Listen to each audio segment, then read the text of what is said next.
Welcome back to Biblical Greek Tidbits.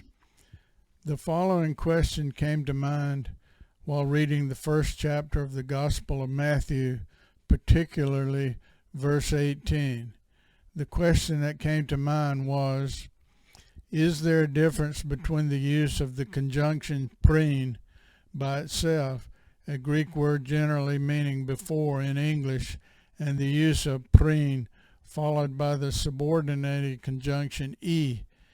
In other words, πρίν versus πρίν e, as in verse 18 of Matthew 1.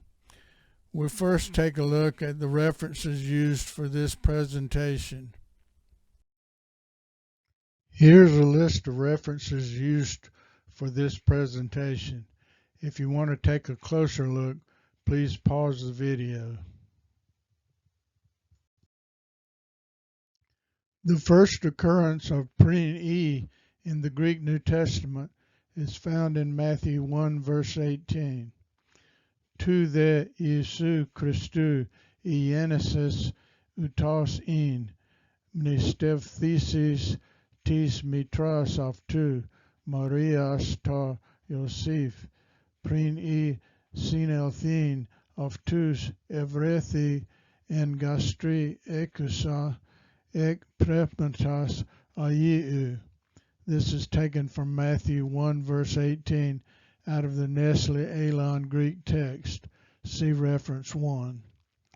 The English translation of this verse is, "This is how the birth of Jesus the Messiah came about. His mother Mary was pledged to be married to Joseph, but before they came together, she was found to be pregnant through the Holy Spirit." While reading this verse, the question occurred to me, is there a difference between πρίν e as found in this verse and several other New Testament verses and simply πρίν as found in Matthew 26 verse 34 and several other New Testament verses? It turns out that there is really no difference between the two. This will be made clear in the following slides. There are 13 occurrences of the adverbial conjunction πρίν in the Greek New Testament, all in the Gospels and Acts. Of these 13, there are 4 and possibly 5 occurrences where the adverbial conjunction πρίν is followed by the subordinating conjunction e. Note, there's a questionable occurrence of πρίν e in Luke 2 verse 26. If we include this occurrence, there are a total of 5 occurrences of πρίν e in the Greek New Testament.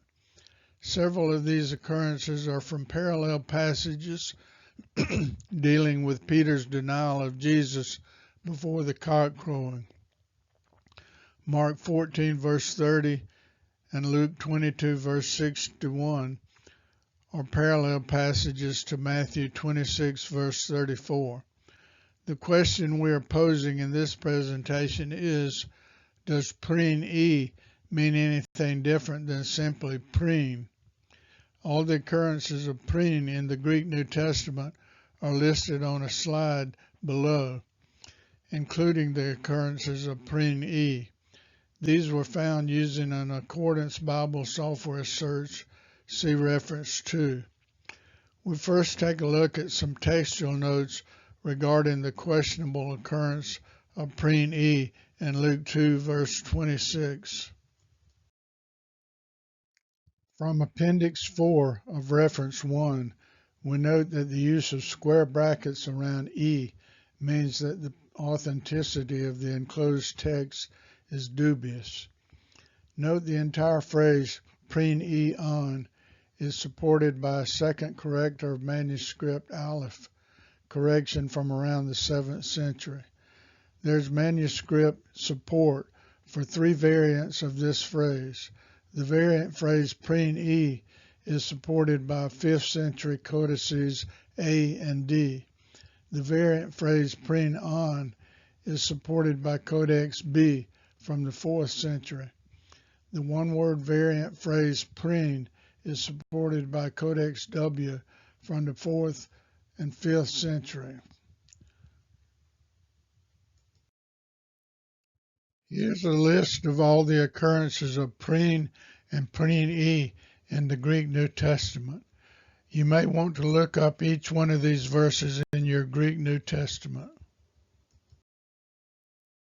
According to Burton, see reference 3, the use of after prīn occurs twice in the Iliad, frequently in Herodotus, and rarely in Attic writers.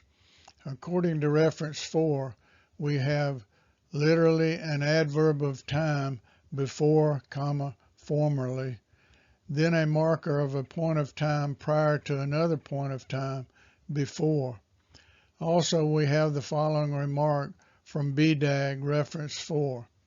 As temporal conjunction, the manuscript tradition often varies between prīn, which is predominantly Attic, and prīn, which is Ionic, and predominates in the Kini.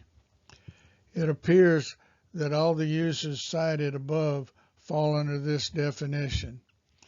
Bedag, reference 4, also states that prīn functions as a preposition. Bedag lists two variant readings, Matthew 26:34 and John 8:58, and two readings from Codex Beza, John 11:55 and Mark 15:42, that fall under this definition. In either case, as a conjunction or preposition, they are temporal. According to reference 5, prīn was found as 1, an adverb of time meaning before or formerly, and as 2, a conjunction meaning before, with and without Robertson in reference 6, under the section on temporal clauses, pages 970 through 979, states that prīn is the same idea as prateron, and that very early pratu plus the infinitive began to displace prīn. Goodwin in reference 7 states that prīn may be used in the same constructions as prīn. See page 146. So, from reading all the material from the above references, it appears that the only difference between prīn and prīn is the dialect that was in use at the time of the author's writing. If this is the case, there is no real difference in meaning between the two. Obviously, the variants discussed above on Luke 2 verse 26 have no impact on any fundamental Christian doctrine. Thank you for watching this presentation. As usual, I defer to real scholars on all matters of biblical Greek.